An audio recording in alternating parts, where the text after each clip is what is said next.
वरना तो હું સાટા પડે હે ભાઈ, હું સાટા પડે હે.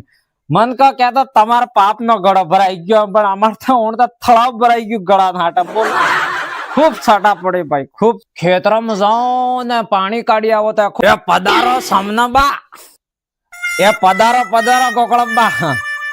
કેવા કરે જા સાટા તમારા? અરે સમનબા હું વાત કરો યાર, હું તો આપણા જમાના જેવા સાટા પાસા પડે એમ કો ને. આમે નાના તા માર મોટો દાદો ની યા સાટા પડતા તારે પેલા ધાણી હેકતા ને મવડ હેકતા ને ઘેરમાં બેઠા બેઠા ખાતા, એવો દાડો હું પાછો આવવા કરે. અરે કાલ તો હું વાત કરે સરા, કાગદેર વાળા ડેમ માં નદી ભરાઈ ગઈ, મો જોવા ગયો શ્રાવણા. કાગદેર વાળો એમ કે એક આદમી સાથે જોતું જોતું માં પગ ખસી ગયો, પડી ગયું તણાવા માંડ્યું. તણા તો એક માછલી ને હાથમાં આપજી ખાઈને બાંડના વાઈ દીધી ને મરતું જાતું એમ કે મોતા મરો પણ તો ત્યાં જીવી જાય એમ કે. ગોખળા તો શું કરવા હારું ગયો હતો?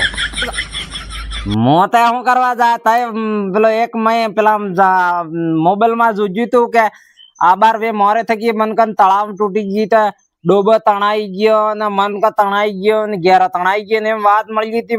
મેં કે જે એકાદી કે ડોહી તણાઈ જાય તો મારી જમી જાય એમ.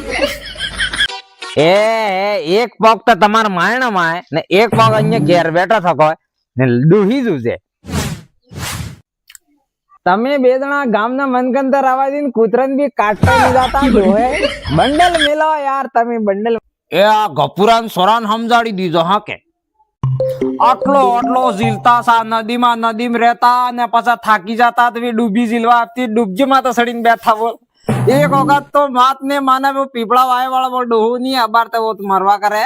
वो डोहो कासा वो एकदम बदमाश तो वो जाइन डूबी माता बैठो ने सा पाड्या पतंग ने तो पाड्या आવીને વાહે ઢગલી દીધું. માં બુડી ગઈ તો અમે કાઢ્યું બાર ને.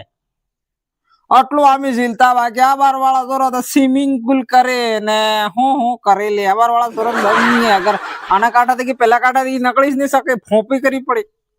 માની લે કેતા સાટા સાપીને આવી ગયા ને તણાઈ ગયા સબ તકી પહેલા તરીને તો મોસ્ટ ડોંગરામાં તો સડી જવું. અરે તો એકલા હસ્તા નહીં ઝીલતો, અમે બી 15-10 જણા પેલા સોમ કમળા આબા નીચે જઈને પાણી પડી રહેતા માછલા બી વિચાર કરતા યા કાણી જાતના નવા માછલા આપ જાય માતા હુઈ શ્રી કાળા. તમે બી અગર મરી ગયા કે તાજુ વધારે ફાટા પડેગા. તમે બી હો એટલા દાડા હજુ એટલા જ પડવાના બનાતી. આ ગપુરાન સોરું એક નંબર નો બદમાશ સોરું. આ સોરું આપડે પેલા જમાના વાળા જેવું નકળી ગયું.